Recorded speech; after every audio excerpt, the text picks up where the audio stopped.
Greetings, IB artists. This is Miss A, and today I'm going to give you an overview of the process portfolio. So the process portfolio is really a record of you developing your work in all its aspects. So the ideas, the skills, the techniques, the media, the formal qualities over the 2 years of the course. So it is a record of the step-by-step process of how you got from A to Z. The Z being your exhibition, the last component. It's all the stages of experimentation and learning that have brought you to the point where you are at the end of the course. So it's like the sketchbook of the artist. If you go to a show and you see a body of work by an artist, sometimes they will also show you their sketchbook so that you can really see the process that they used to arrive at the body of work that they're showcasing. So in a way, it is revealing your own unique way, your own unique process of going about developing the body of work that you're exhibiting in the exhibition component. And it helps whoever's marking your work to really understand why and how you've made the decisions that you have. So what your experimentation has led to, what the failures that you had led to, how you dealt with those failures, how those became aha moments for you where you were pushed into a direction that perhaps you were not expecting to go in, and so on and so on. So it's really kind of like you're showing the logistics of how you arrived at the body of work that you are exhibiting at the end of the course. So what are the criteria of the process portfolio? Criteria A is skills, techniques, and processes. And this is basically where you show how you have developed those skills from the beginning to the end of the course. You're also showing the various techniques that you have learned or invented yourself. And of course the processes. Media have different processes, and learning those processes should be documented and clear in your process portfolio. For example, printing, or if you're using clay. It's important to know that this is the 12-point criterion. The rest are 6 points. So this is the most important one. Criterion B is critical investigation. The critical investigation is where you show that you are critically thinking about your work. You're thinking about the appropriate ways to communicate the intentions that you have. So most probably you're looking at artists and seeing how they communicate their ideas. How are the ideas that concern them and their work expressed in their work?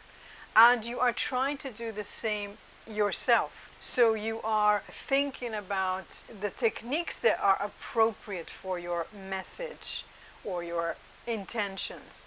You are thinking about the media that you're using that are best suited to expressing what you want to express. And this, of course, is based on looking at artists and learning from them, really thinking about what strategies they have used to try and communicate the issues or the subjects that they are interested in the work that they have produced. So it's really important that there is analysis there, that you are showing that you are learning from artists and that you're critically thinking about their work and your own.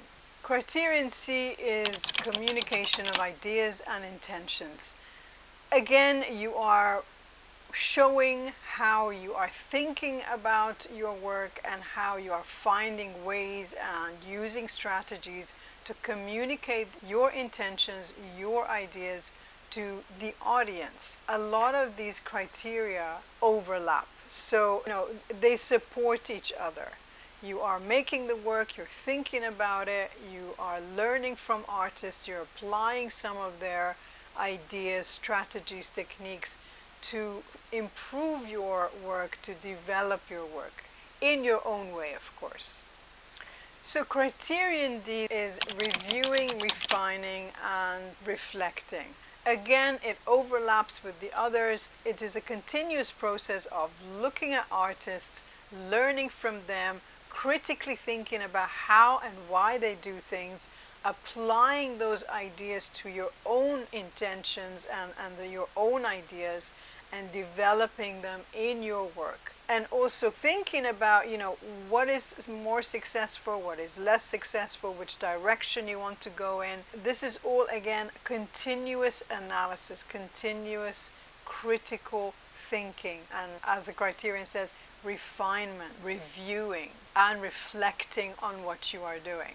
Criterion E, which is the fifth and the final criterion, is presentation and subject-specific language. It is important that you use subject-specific language. This is language that is used to talk about art, discuss art. A good idea is to have a look at artists' interviews, see how they talk about their work, try and use some of that vocabulary, and also certain disciplines will have specific terms and specific vocabulary for those disciplines. So make sure that you're using them. And the other thing is you are actually getting marked on your presentation. If you've just watched my short that I posted a few days ago, I talk about how my number one tip for your process portfolio is organizing your information. It is really important that all this information that you're including in the process portfolio is clearly labeled and presented in such a way that is easy to follow how you got from A to Z.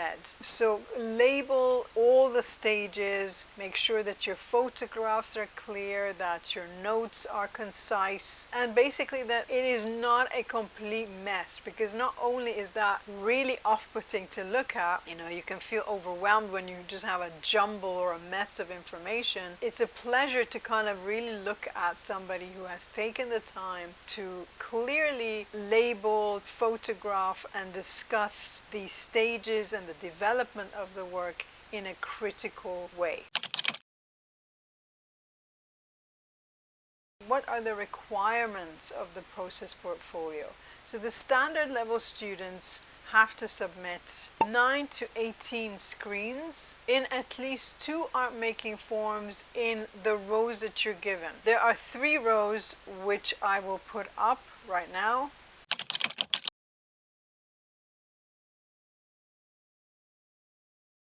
So as a standard level student, you have to submit work in at least 2 different art making forms from 2 different rows, which are the 2-dimensional, 3-dimensional, or the digital and lens-based work.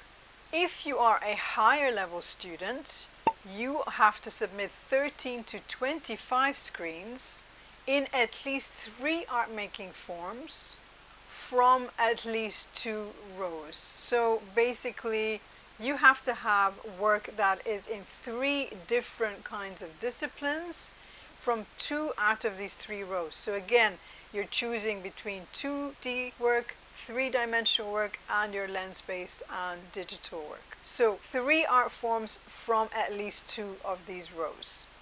So I hope this has been helpful. This is just kind of like a general overview of the process portfolio component. I have other videos that go into greater depths, so you're welcome to check those out. This is Miss A. I wish you all the very best and see you in the next video. Thank you for watching.